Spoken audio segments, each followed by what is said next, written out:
My choices for the books this year were some of the movable metal books which have grown out of the pop-ups. One of them I have is the Queen of Hearts made some tarts, which is movable.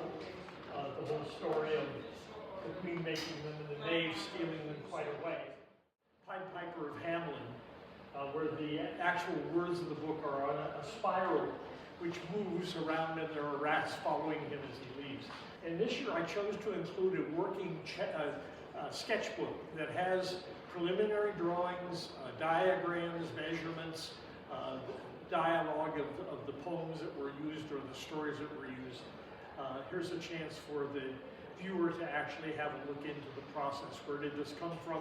How many times did it change? You look at the drawings and you say, well, wait a minute, that looks nothing like the final. That's because it evolved and you're actually seeing the thinking and the problem-solving process here. Hi, my name is Charlotte Seltzer. This is my piece called Water Signs, and it's an exploration of themes of control and cycles. A lot of it is about the push and pull of the moon and waves and women's reproductive rights. It's made out of my birth control packets. And this piece is made out of neon glass that I hand blew and filled with gas, as well as a book made out of the folders from the packets and some other pieces of the medical devices and medical packaging, I guess. I am inviting the viewers of this piece to kind of look into their own future and their past with reflecting on some fortunes. I'm Sherry Seltzer. The title of this book is Don't Feed the Plants, and it's a spoof on the song from Little Shop of Horrors. At the end of it, it tells you don't feed the plants, but it has a lot more meaning in our world that we're living in right now. The book is made out of bags that you would collect leaves in to be recycled, these giant bags that they were folded up, and each page is a hand-printed monoprint from jelly plates, along with collage that's been hand-done and painted and hand-done calligraphic quotes. This book is a mother-daughter collaboration, Charlotte Seltzer and Sherry Seltzer, and it's a very interesting technique known as cyanotype, where you use the actual plants on treated papers or fabrics and let sunlight hit the it's an alternative process. It hits the plants, leaves an impression, and normally it's shown in blue and white, and we have chosen to hand paint each one of the pages. It's called the Forest Cabaret, and all the characters are dancing and they're finding joy in life, which is a hard thing to do these days, but we're asking our viewers to find some time to escape. Yeah, it's all about play and finding fun. Play and finding fun. My piece also uses recycled bags, just like Sherry's. I would buy breakfast in the city at Pret a Manger, and they had stars on all their bags. And I kept them thinking the bag reminded me of books. So I played with the formation of how to use the bags as pages in a book. So it's all about stars and the secret life of stars. There's collage, there's monoprints, there's stenciling, there's direct painting, there's colored pencil work. But the word star is a multi-meaning word, and so I was exploring the different aspects of that, and it ends with a new dawn. There's a subgroup of the Book Arts Roundtable called the Content Group, and we focus on not just structure but content, and sometimes we take one particular material and we each try to form that material into a unique piece of artwork.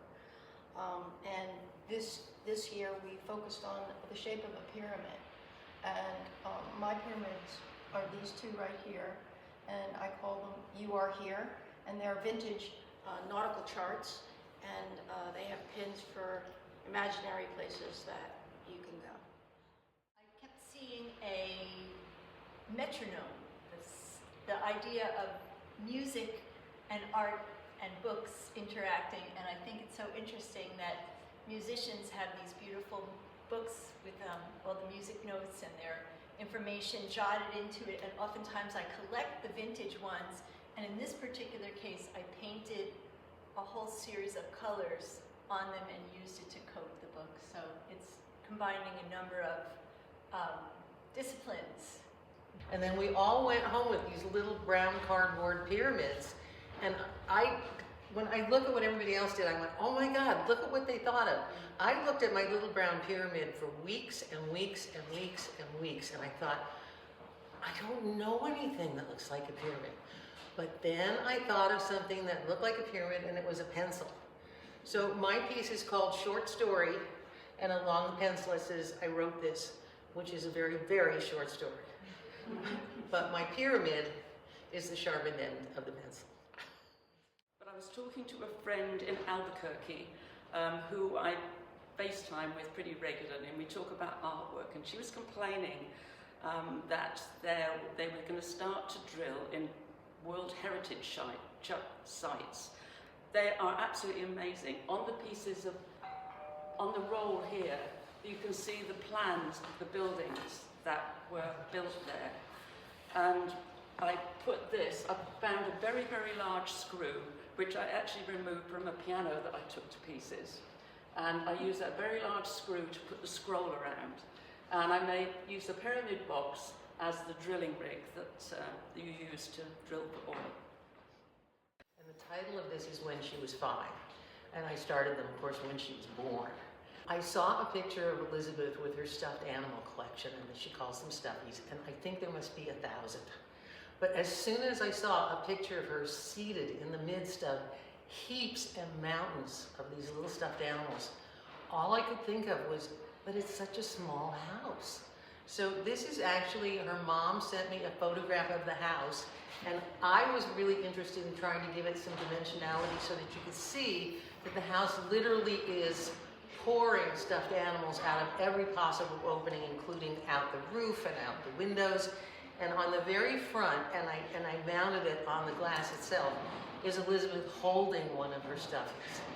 My name is Claire Simon, and I made this book as a result of going to life drawing groups and drawing all these figures. So what I did to make a book is I cut them out and I mounted them on something called fun foam, which is really for children. And I made an accordion book, and then I printed with ink, I printed each of the fun foam figures on a page. After that, I took a poem that I liked by Gerard Manley Hopkins called My Own Heart, Let Me More Have Pity On. And I wrote it all around the figures.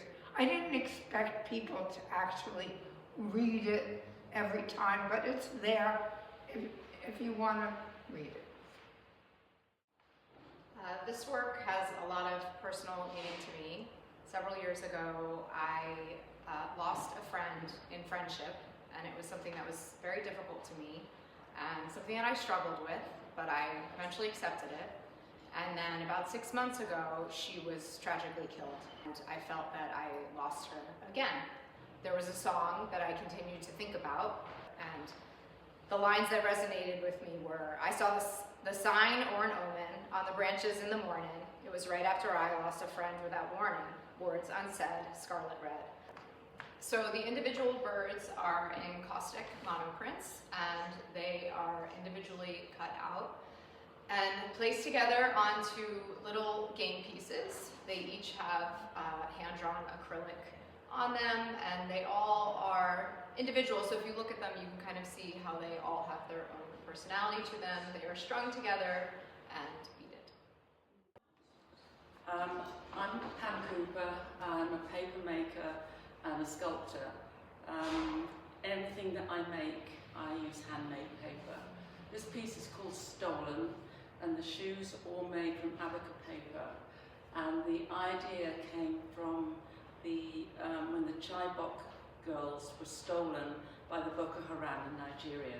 All of these shoes are kids that have been taken away from their parents by countries, Western countries, and the rules, the laws that were written by the governments to enable them to take away the kids from their parents. I hung these shoes are connected by chains. They're in pairs, and they're connected to this big heavy chain, and attached to them are shipping tags. And on the front of them is written the laws that were written by the countries, and on the back is the reference where I found these. I'm Vicki Waring. My book is called Refractions and Reflections in the Quiet Hour. The idea of this fold is that one side of an image goes into the other side. And I found that was very interesting because I have two things going, writing and art, and often my table is full of both. And what I did is I did the workshop, and then I decided I would do 7 images because they're the Book of Days. There's the Book of Days, and there's 7 days in the week, so I thought 7 was a good number. And also there's 7 colors in the rainbow, so I colored the back like a rainbow. There's the reflection part, which is, the reflection, and the refraction is how words are reflected back. And refraction is they go through, words are like light, they go through and they come back. It's an illuminated work, and I like illuminations. It's what I teach a lot. I teach illumination, so it's a combination of illumination and origami and sort of a state of mind, a quiet state of mind at your desk.